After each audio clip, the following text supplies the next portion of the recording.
Hey hi viewers, welcome to Cric BK Buzz. నేను మీ భరత్. ఇక లేట్ చేయకుండా ప్రివ్యూస్లోకి వెళ్దామా?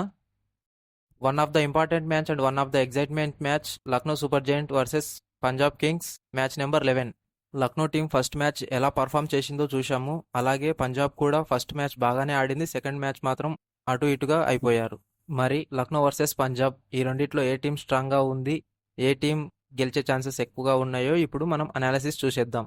సో ఈ మ్యాచ్ లక్నోలో జరగబోతుంది. ఈ పిచ్లో బ్యాటింగ్ గురించి తెలుసుకున్నట్టయితే బ్యాటింగ్ చాలా స్లోగా సాగుతుంది. బౌలింగ్ విషయానికి వస్తే స్పిన్నర్స్ కి కంప్లీట్ గా అనుకూలిస్తుంది. ఫస్ట్ ఈ పిచ్ లో చూసుకుంటే మొత్తం 7 ఐపీఎల్ మ్యాచెస్ జరగగా ఫస్ట్ బ్యాటింగ్ చేసిన టీమ్స్ 4 సార్లు విక్టరీ కొట్టింది. సెకండ్ బ్యాటింగ్ చేసిన టీమ్స్ కేవలం 2 సార్లు మాత్రమే విక్టరీ కొట్టింది. అలాగే ఒకసారి టై అవ్వడం కూడా జరిగింది. అండ్ ఈ పిచ్ లో హైయెస్ట్ స్కోర్ వచ్చేసి 193 రన్స్. ఈ పిచ్ లో ఇన్నింగ్స్ వైజ్ గా యావరేజ్ స్కోర్స్ చూసుకుంటే first innings average score 152 runs, second innings average score 140 runs. అలాగే ఈ పిచ్ లో లోయెస్ట్ టోటల్ కేవలం 78 రన్స్ మాత్రమే. ఈ రెండు టీమ్స్ మధ్య హెడ్ టు హెడ్ రికార్డ్స్ కూడా మనం చూసుకున్నట్టయితే టోటల్ గా 3 మ్యాచెస్ ఆడగా పంజాబ్ ఒకసారి గెలిచింది, లక్నో 2 సార్లు గెలవడం జరిగింది. అండ్ లక్నోకి పంజాబ్ మీద highest total 257 runs, lowest total వచ్చేసి 159 రన్స్. అలాగే పంజాబ్ కి లక్నో మీద హైయెస్ట్ టోటల్ వచ్చేసి 201 రన్స్ అండ్ లోయెస్ట్ టోటల్ వచ్చేసి 133 రన్స్. సో ఈ రెండు టీమ్స్ కూడా ఏంటంటే కొంచెం ఈక్వల్ ఫ్యాక్టర్ లో ఉన్నాయి. అండ్ ఈ రెండు టీమ్స్ లో మధ్య మంచి టఫ్ ఫైట్ కూడా చూడబోతున్నాం. సో ఫస్ట్ మనం లోకల్ టీం లక్నోని చూద్దాం. ఇక ప్లేయర్స్ లిస్ట్ కు వస్తే టాప్ ఆర్డర్లో చూసుకుంటే డీకాక్ ఓపెనర్గా మంచి ఎబిలిటీ ఉన్న బ్యాటర్.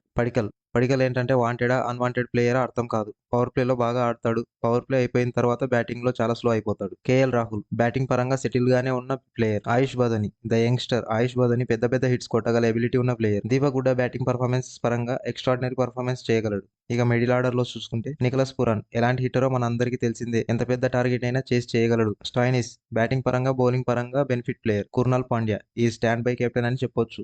అండ్ ఒక ప్లేయర్ గా బ్యాటింగ్, బౌలింగ్ అండ్ ఫీల్డింగ్ పరంగా 3 విధాలుగా చాలా బెనిఫిట్ ప్లేయర్. బౌలింగ్ పరంగా చూసుకుంటే స్పిన్నర్స్ లో రవి బిష్నాయ్ అండ్ కుర్నాల్ పాండ్యా ఇద్దరు స్పిన్నర్స్ అయితే సెటిల్ అయ్యారని చెప్పుకోవచ్చు. సీమ్ బౌలింగ్ లో అయితే నవీన్ ఉల్లాక్, మోసిన్ ఖాన్, యష్ ఠాకూర్ ఈ ముగ్గురు సీమ్ బౌలింగ్ చేయడానికి రెడీగా ఉన్నారు. ఎండ్ ఆఫ్ ద డే లక్నోలో 2 స్పిన్నర్స్ అండ్ 3 సీమర్స్ ఉన్నారు.